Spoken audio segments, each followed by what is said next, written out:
اعوذ باللہ من الشیطان الرجیم بسم اللہ الرحمن الرحیم فأرسلنا علیہم الطوفان والجراد والقمل والضفادع والدم آیات مفصلات فاستکبروا وکانوا قوما مجرمین۔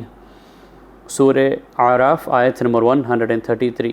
تو ہم نے ان پر بارش اور سیلاب کا طوفان بھیجا اور نیز ٹڈوں کے دل اور جوئیں اور مینڈک اور خون کے عذاب بھیجے۔ یہ سب الگ الگ نشانیاں تھیں، اس پر بھی انہوں نے سرکشی کی اور وہ لوگ تھے ہی گناہ گار۔ اب یہ جو عذاب ہم پہ آ رہے ہیں، پہلے بارش اور سیلاب کا عذاب اور یہ اب ٹڈوں کا عذاب۔ اب سے پہلے موسیٰ علیہ السلام کے دور میں فرعون کی قوم پر اللہ عز و جل نے اس طریقے کے کئی عذاب نازل فرمائے۔ جب موسیٰ علیہ السلام نے بنی اسرائیل کو آزاد کرنے کا مطالبہ فرعون سے کیا تو فرعون نے انکار کر دیا، تو اللہ عز و جل نے فرعون کی قوم پر بارش کا طوفان نازل فرمایا، جس سے ڈر کر فرعون کی قوم نے موسیٰ علیہ السلام سے درخواست کی کہ اے موسیٰ، آپ اللہ عز و جل سے دعا کریں اور اگر یہ طوفان ٹل جائے اور یہ عذاب ٹل جائے تو ہم آپ پر ایمان لے آئیں گے اور بنی اسرائیل کو آپ کے ساتھ جانے کی اجازت دے دیں گے۔ موسیٰ علیہ السلام نے اللہ عز و جل سے دعا کی، اللہ عز و جل نے موسیٰ علیہ السلام کی دعا قبول کی اور عذاب کو ٹال دیا۔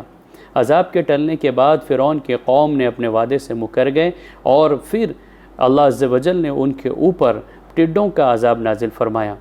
پھر یہ فرعون کی قوم موسیٰ علیہ السلام سے کہنے لگی کہ ہم آپ سے وعدہ کرتے ہیں کہ اب کی بار ہم آپ کے اوپر ایمان لے آئیں گے اور بنی اسرائیل کو آزاد کر دیں گے۔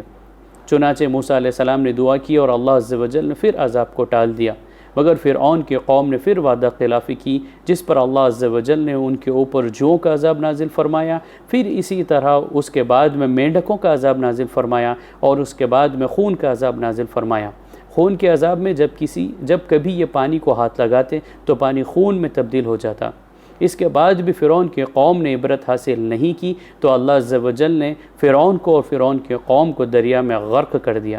اس واقعات سے ہم کو بھی عبرت حاصل کرنی چاہیے اور اللہ سے بار بار اپنے گناہوں کی معافی طلب کرتے رہنی چاہیے۔ اللہ عز و جل ہم تمام کو اسے عبرت حاصل کرنے کی توفیق عطا فرمائے اور اپنے گناہوں سے بار بار معافی چاہنے کی توفیق عطا فرمائے، آمین یا رب العالمین۔ السلام علیکم ورحمۃ اللہ وبرکاتہ۔